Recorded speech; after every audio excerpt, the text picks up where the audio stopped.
Salam alaikum. Aujourd'hui, on va parler un petit peu d'Uber Eats. Si tu es sur Uber Eats aujourd'hui, il y a des trucs qu'il faut absolument pas faire. Pourquoi? Parce qu'en fait, tu vas perdre de l'argent. Donc déjà, tu paies l'abonnement par mois, la tablette, et surtout si par exemple tu as un manque de chiffre d'affaires et que tu t'es mis sur Uber Eats pour faire plus de chiffres, si tu fais ces erreurs-là, tu vas flinguer ta visibilité sur Uber Eats et en fait, tu vas te retrouver à payer un abonnement pour rien. Pour faire simple, je vais te montrer deux façons de faire sur Uber Eats. La première, elle est mauvaise, c'est ce qu'il faut pas faire. Je vais te donner un exemple. J'espère que le restaurateur ne m'en tiendra pas à rigueur. Et ensuite, je vais te montrer un deuxième compte. Et ensuite, je vais te montrer un deuxième compte qui est assez optimisé. Là, tu vois, je suis sur Lyon, d'accord? Je tape halal ici.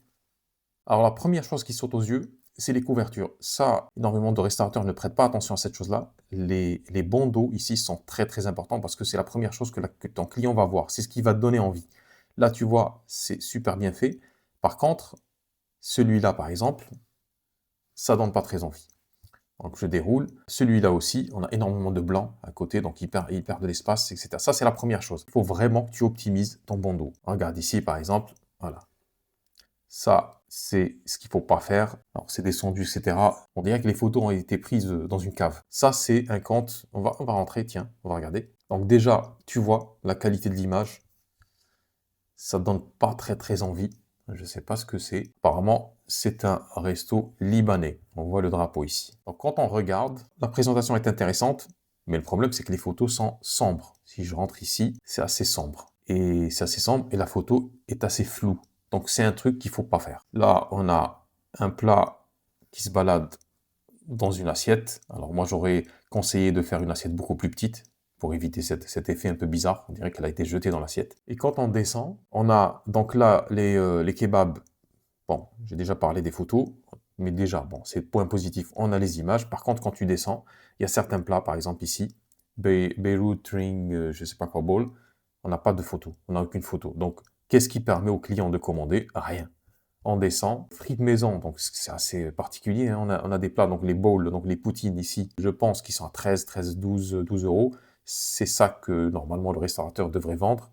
À la place, on a la photo des frites et des boissons. Donc c'est franchement pas intéressant stratégiquement. Cette page-là, ce compte-là sur Uber Eats n'est pas du tout optimisé et il fait perdre de l'argent. Tiens, on va prendre l'exemple d'un autre compte, celui-là par exemple, allez, au pif. Donc ce qui est intéressant déjà, c'est qu'il y a une optimisation de la page, les photos sont nettes, il y a une belle présentation, on voit qu'il y a des accompagnements, on voit qu'il y a du poisson.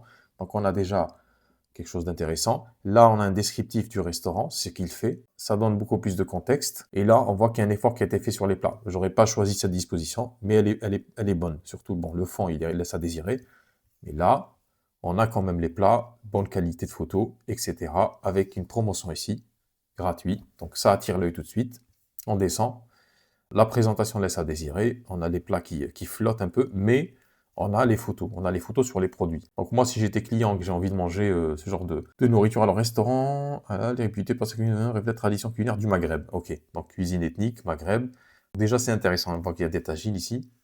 Donc tu vois, on a déjà les plats. Donc on sait exactement ce qu'on va commander. Ça donne beaucoup plus envie. Je remarque aussi que sur tous les plats, on a des photos, on a un descriptif avec, et ça, c'est franchement intéressant.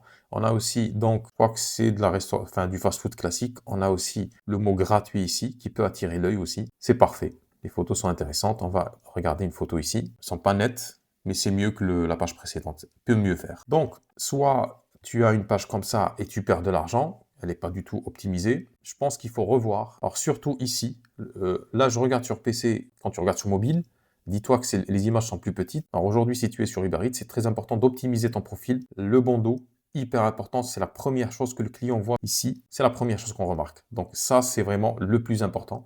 Et ensuite, tu vas renseigner chaque fiche produit avec le descriptif, peut-être rajouter un descriptif un peu plus poétique ici, et les photos. Alors il faut mettre des photos et de préférence des photos optimisées. Si aujourd'hui tu es sur cette plateforme et que ça ne te rapporte pas assez de commandes, ça veut dire qu'il y a un problème d'optimisation. Tu me laisses un petit message en commentaire et on en discute.